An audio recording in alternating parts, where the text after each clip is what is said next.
Non-dischargeable in bankruptcy are debts that you incur under false pretenses.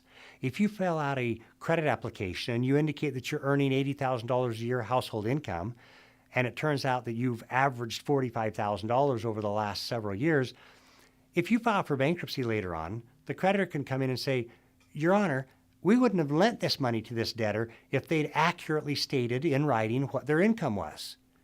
Now, that's not going to come up very often because, truth be told, we're in a time where credit card companies are starting to mail credit card pre-approved applications into our mailbox again.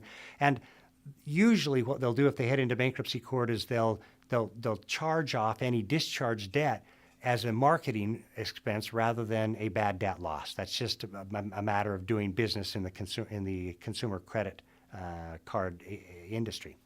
So if you make a material misstatement in writing, you're not going to be able to discharge that debt in a bankruptcy proceeding if later on you've run up that credit card. Also, if you load up a lot of credit shortly before filing for bankruptcy, this is not going to be discharged.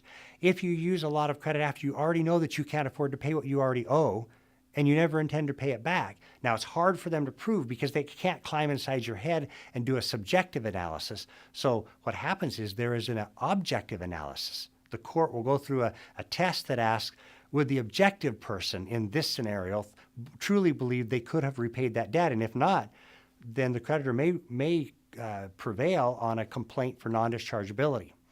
Such a complaint for non-dischargeability would need to be filed within 60 days of the first date scheduled for your meeting of creditors. If they don't file it timely, then they won't have a claim that your response or your defense would be, Your Honor, this is an untimely filed complaint for non-dischargeability.